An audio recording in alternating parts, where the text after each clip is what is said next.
My name is Camellia, but I'm probably gonna refer to myself as just like her or daughter. And my name is Camellia, and this is Demetrius Cambridge, but she's probably gonna be referred to as mommy. Yes, You wanna? yes. I'm Demetrius G. Um, I'm Camille's mom, and yeah, she'll refer to me as mommy, and I'll probably say my daughter, my baby. All right. Oh, my baby, Daisy. Daisy. She probably barking at nobody. So, Um, Look at me, I'm nervous. I've never done a video like this or tried to produce a video like this. Daisy, no. Get over here. Rocky and Daisy. Daisy, come. We'll keep moving. Stop it. So I've never did a recording like this, so I know I'm nervous. I'm nervous to edit it too, so. I was gonna start with hard questions today, but then I feel like after I rested, maybe I don't want to say lost a nerve, but maybe like wooside. No, don't. I mean, full barrel. Let's go. Uh, All transparency here. I feel so like triggered by so many things, like being back at home with you, and I just feel triggered Okay. a lot more than it felt like it was hard with just me and Mike and me trying to get myself together, and then of course adding Chris now. That was hard transition for me, so it's like I'm going through another transition of trying to adapt to somebody else and find my way, or if that makes sense. Change. Yes. You know, so And everybody mold. deals with change differently. Yeah. Yeah. Look at me like, how do you feel about us moving in? And I welcomed it. I realized that I was totally a different person than I used to be. So I knew that you probably had emotions and things that we would probably do better discussing, but that would be something I would leave to you. Um, Not that I didn't try to act like your mom, I try to act like a mom of an adult child. yeah. So of course I have my ways about how I want things, and I just felt like the Lord was talking to me about, merging that, because it's not always about what I want, but I brought you in, so then we have to work together in order to make it work. It's just not Yes. going to click and it's done, and we're fine. I think there's going to be bumps here and there, so. Yeah, I agree. I think I come from a time too, like, because me and Mike, we lived with you probably when he was like 3 or 4, up until like 3 years old or 4, on and off. And it felt like it was harder for me then to live with you, but I like could adjust more because it was just the normal you. Like it's always, but now you're still a part of you is still you from the past, but I can tell that you are changing and like trying to, adapt and be more flexible than I've ever seen you be flexible. And maybe it makes me angry. There we go. That you are maybe that flexible, because I was like, I didn't get this as a kid.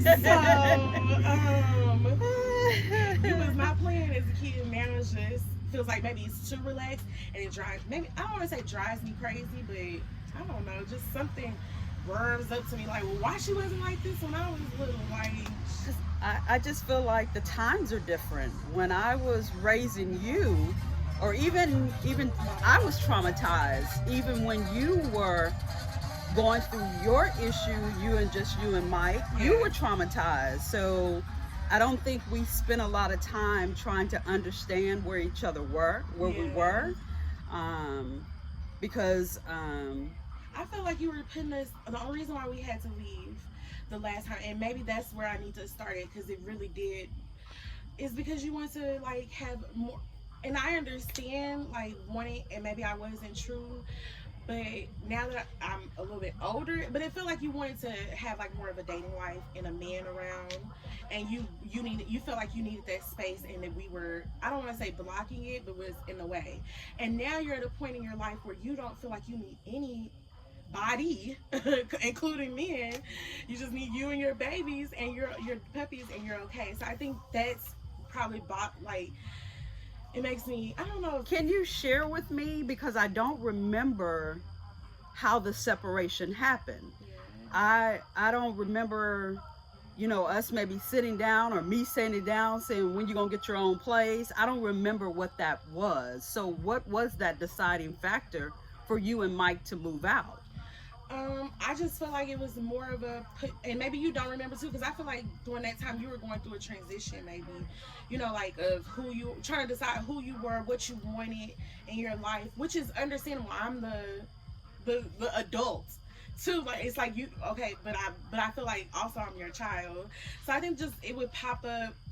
I don't want to say, because we weren't really arguing, but it was more of you like fussing, and then it would be like, well, you have 3 months, and like, but I really wanted to stay with you because I just felt safe and secure. Oh. I felt safe and secure, and I felt safe and secure with Mike. I didn't feel like I could provide him that at that time by myself. And see, I never knew that.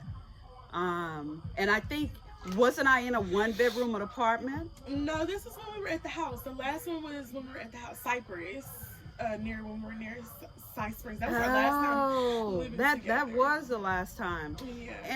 And I never knew that. Yeah. But what I did feel like was that, I don't know, Camellia, I can't even tell you, because it was a 3-bedroom house. Why would I even? I didn't understand it either, but you just felt like, I feel like you just felt like you could not bring anybody around when you have like the baby running around. Yeah, because at that time you and Corey were like off and on, and it just felt like we were in the way, and you would mention it, and so that was Really? good enough for me. Yeah, and I'm like, no, you have to be on your own in a sense. Like, No, I wish we had talked about it. That probably would have prevented me from spending 7 years or 10 years or so in a relationship that I knew would never work. And I felt like, and maybe because I didn't know you, I felt like some of the habits you had were contradicting my habits. Yeah. So, and that to me was a sign that you didn't care about my stuff, or about, the things that I wanted. Yeah. Even here sometimes I think about that. That you don't care about the things that maybe shouldn't bother me, but should, because I've lived in a particular way for so long. Yeah. Or maybe it's not even just living that way. It's just what I prefer. Yeah. I prefer when I pull something out to put it back. And I prefer when I go to get it, it's in the same spot. Yes. That's just a preference. It's not a matter of that's how I lived all my life. That's a preference. It's easier for me. Because I think I would probably let things but it would be more disruptive for me if I couldn't go back to the same place. It would drive me crazy. Like right now we have these containers that have all these shampoos and soaps and stuff in it. Well, when I run out, I know where to go. Yeah. As opposed to, oh my God, did I put it under that cabinet? Is it in that cabinet? Why is it on the sink? That type of thing. Yeah. So it's a matter of, honoring each other's space. Yes. But even now, I have learned that some of that stuff is just not important. It's just not important. And I feel like I didn't switch and became you. Because it drives me nuts sometimes. I'm like, can we put a label on this? But now I feel like we're moving, so we'll be able to kind of create the space where you know where things are, I know where the things are, and we're kind of like doing it together. That's why I feel like we're going to have like a whole month, or maybe like 2 or 3 weeks, where we both like, okay, well, this is here and this is there. And because I'm the same way, like, why I can't go back and find my soap? And who used my soap? Why y'all smelling like me? Mm-hmm. So those type of things are playing in my head. I was like, is this how my mom felt when I was a teenager in her her stuff. But I also kind of, at the same time though, but it makes me think about those times and be like, well, then I can share because she shared all those times and when I was like bagging stuff up and sneaking off. Daisy and Rocky, cut it out. I ain't about to bust a grape. You gotta Stop. like I told you to leave that. Get on. How many minutes has it been? Mm-hmm. Oh, Your time. 10. 10. You don't have a timer on yours? I do, but like, I'm fine. Okay. I'm fine. So maybe like 10 more minutes. But cause it's just hard to edit. I guess I would have to practice editing this type of. But so I guess going back to, yeah, I think that I don't know. It made me feel like we just had each other, me and Mike. And it then was just me and Mike. And I can almost see that as a second time that happened.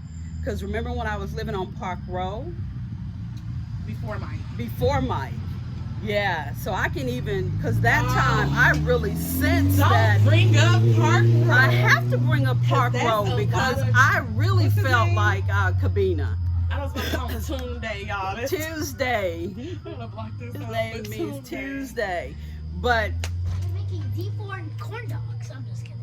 But Yo, look at close this the door, spider Mike. web. Close the door for mosquitoes, baby. Look at this spider web. Ooh. But because I can tell you then I was looking for some independence. I was, because I had just, there was so much stuff going on, and yeah, and I had just that little old bitty apartment, and I'm trying to spend time with him, and you trying to decide who you want to be, where you want to be, and yeah, was a hot ass mess. Let me tell you something.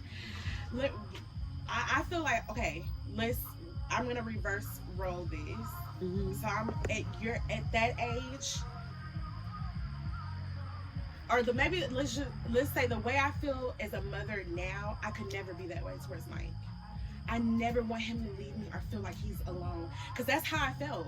And especially after Tuesday too. Like, we brought up Park Road. Park Road is very triggering. He is a predator. He is very much so a predator. He's a user. He did not, I think that's the reason why I enjoyed Corey so much. I felt like I was just around great company. Like, he never looked at me a certain way, never tried, and that's sad that that's just the bare minimum of what I'm looking for in a man. Not to sexually assault me, please. Like, yeah. And I thought about that here, and it made me so furious. And I think about it quite often. I think because I just never dealt with it. I don't even speak about it to anybody. I've never talked to anybody about it in therapy. Maybe it is something I need to bring up in therapy. But Tunde really. And I probably fell into a lot of stuff after that. I was in a sense, after he did what he did, I want to say I was homeless. I don't want to look at it that way, but I was, because I would just sleep anywhere so I wouldn't have to come home, like in an old man's bed. I see when I watch, thank God that I just didn't fall too deep, like in prostitution and stuff. Like, I just couldn't do that. But so I wouldn't sleep with him. I would just be sleep, if that makes sense. And I think you would tell me some of those things, and I didn't understand it. And I'm like, I didn't understand it. Yeah. But you had already moved out. And I don't even really know what happened to like bring you back. And even if we had a discussion where you say, Ma, I need to stay here for 3 months. Ma, I need to stay here for 6 months. Yeah. It was just like you would come and go. So there was no finality to it for us to even say, well, let's get a place together until what happened with Kevin. Yeah. And then because that was after Kevin. I was like, no, let's not do too. Yeah, that was even after Kevin. Yeah, that was after Kevin. And even Kevin that was so traumatic. Kevin, that was we had with the church. The church, all of that was, and it was happening around the same time, and your mom was just not healthy. She wasn't healthy enough to make some really strong decisions on her own. Yeah. I wasn't healthy enough to, I didn't know what to do. I was trying to stay alive, and and I could see where you needed help, but I didn't know how to help you and help him. Yeah. You know, Who is him? him meaning Kevin. Okay. Meaning I had to put the energy in him because he was possibly going to, you know, going to jail. Yeah. And because you and I weren't really having a conversation, I just saw what I saw. Yeah. I saw you getting into the cars with the 3 or 4 cars deep and leaving the house, and I'm going, okay. And then I'm in this big old house that I've gotten for all of us, so that, and then it turns out he can't, you know, it was just a lot. It was a lot. It was a lot. And then to have your family giving you tidbits of information or what you should do if it was me, and if it was me, and you're still just not, and then the church, if it was me, this is what you should do, and if it was me, and it was hard. I'm not gonna lie. I'm sorry. It says I have too much junk on my phone. Yours can keep recording.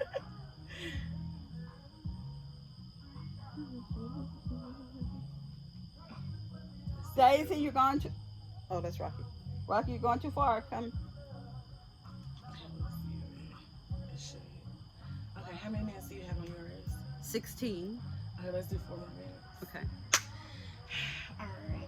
Do you want to continue? I'm sorry. My camera.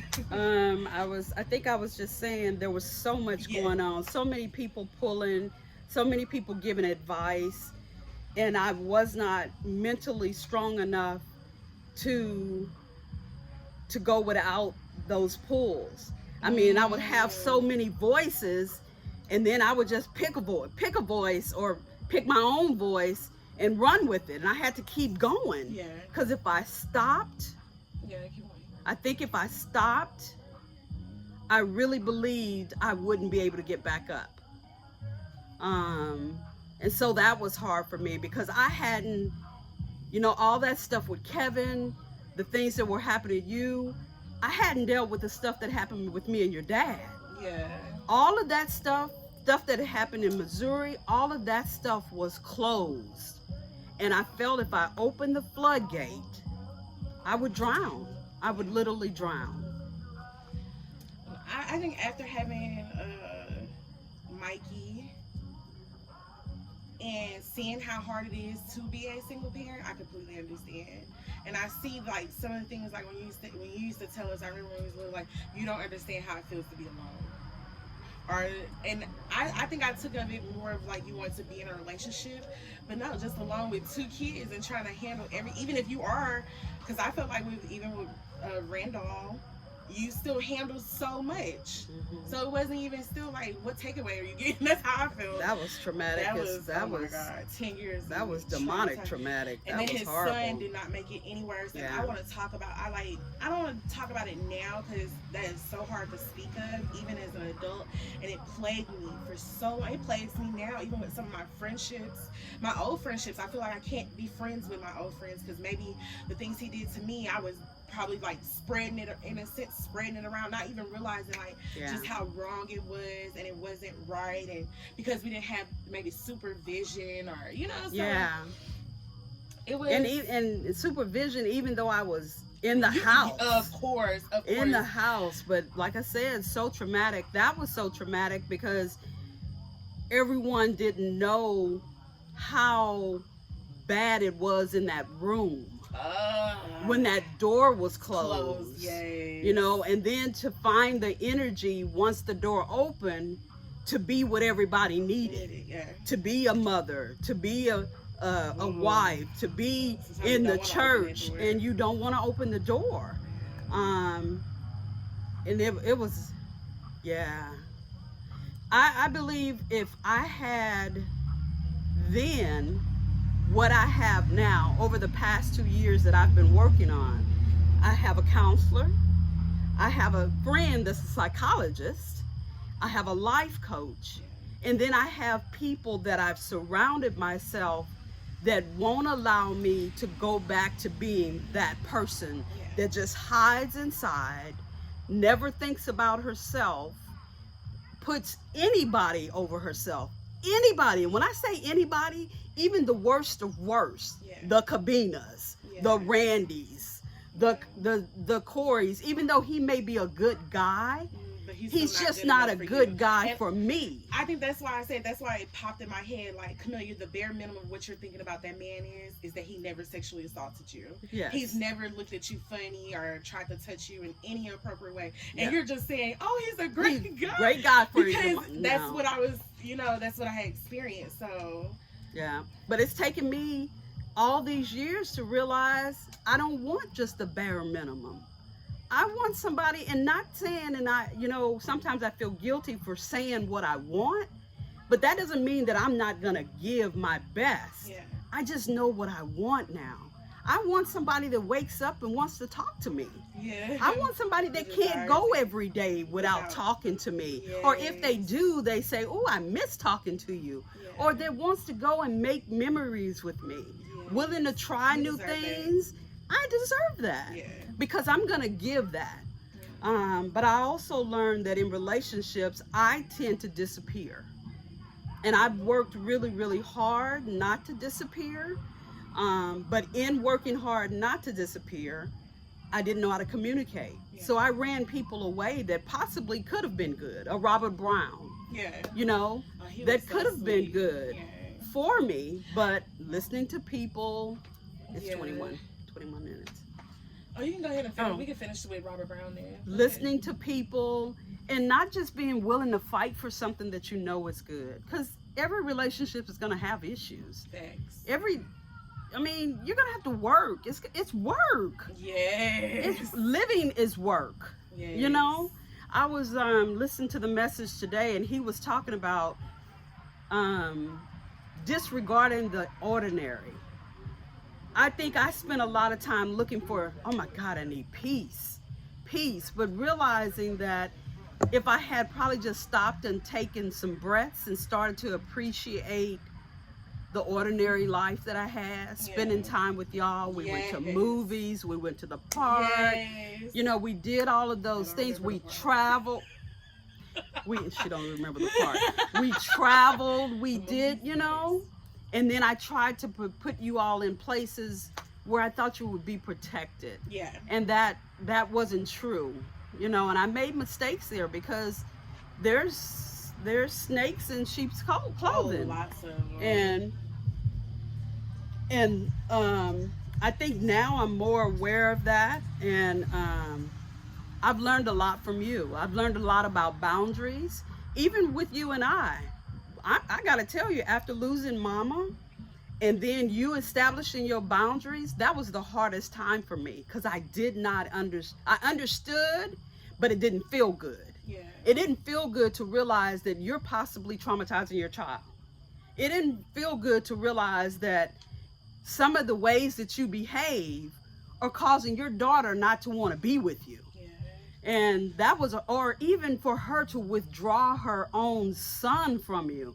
Now that was like, because I would never hurt Chocolate Drop, Yes. But the fact was, there were different behaviors, different personalities that I have. Yes. I'm willing to forgive people. I sometimes act like nobody, even when they've done wrong, Ooh. they can just start over. Yeah, but not everybody's like that. Nobody, and I feel like they don't deserve that. Some don't, but that's how I've been able to live Yeah.